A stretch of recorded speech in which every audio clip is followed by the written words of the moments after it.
Jadi kita balik lagi ke NF. Eh,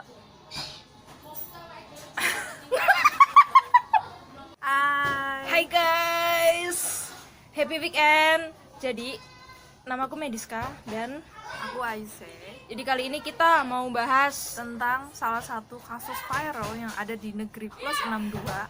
dan kebetulan juga nih temen gua ada yang nantang gua buat ngebahas Tentang kasus ini. Gua suruh menyelidiki gitu. Yaudah akhirnya gua bikin konten YouTube aja deh.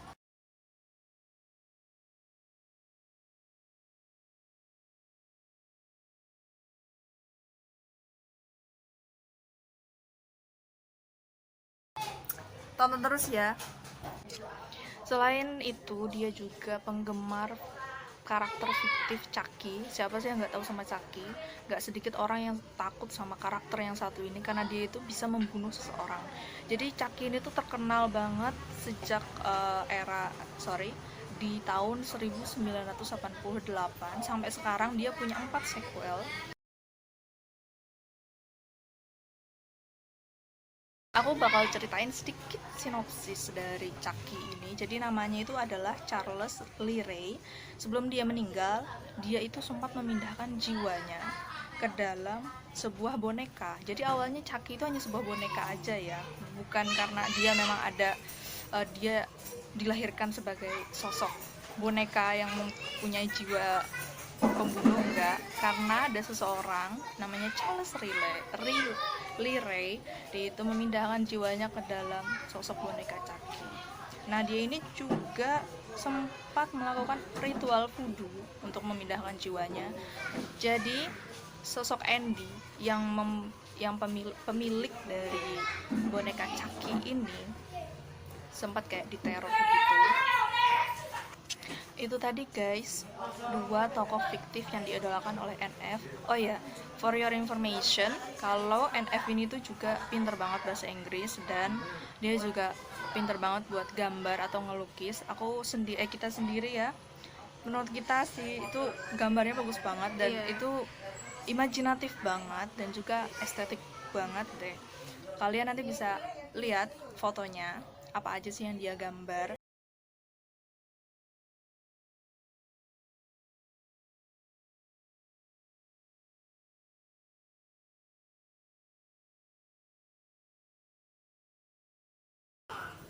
Nah banyak banget nih guys, dan juga media.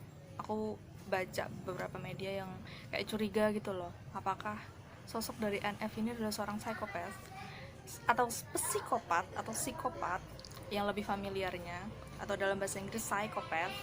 Jadi aku bakal bahas sedikit apa sih psikopat itu dan apa sih faktor yang menyebabkan seseorang bisa menjadi seorang psikopat. Nah, jadi psikopat itu sendiri berasal dari kata psych yang berarti jiwa dan pathos yang berarti penyakit. Jadi bisa diartikan kalau psikopat ini kayak penyakit jiwa. Nah, karakter dari seorang psikopat ini adalah dia itu manipulatif, pembohong, dia itu pintar memainkan mimik wajah, dia itu pintar berakting, dan juga ketika dia melakukan suatu hal yang negatif dia tidak merasa bersalah sama sekali. Itu sedikit ciri-ciri dari psikopat. Psikopat ini juga bisa disebut sebagai gangguan jiwa ya, karena si psikopat ini dia itu tidak mampu untuk mengendalikan dirinya atau menyesuaikan diri dengan lingkungannya, dan emosinya itu sering labil. Itu sedikit dari karakter atau sifat-sifat seorang psikopat.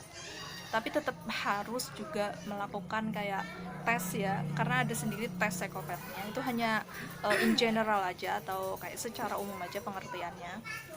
Lalu apa aja sih penyebab seseorang bisa menjadi seorang psikopat? Yang pertama adalah kelainan otak.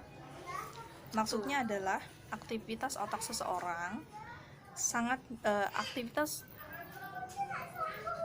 otak seorang psikopat sangat minim ketika dia melihat seseorang kesakitan. Jadi ketika dia lihat seseorang yang kesakitan, dia aktivitas otaknya itu sangat tinggi, berbeda sama orang lain yang aktivitas otaknya aktif ketika melihat orang lain itu sedang kesusahan atau kesakitan.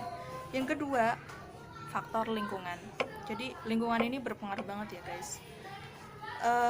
Seseorang yang kekurangan kasih sayang, seseorang yang kekurangan perhatian, terutama keluarga inti kayak keluarga bapak, ibu, kakak, adik dan lain-lain, berkemungkinan untuk menjadi seorang psikopat itu lebih besar.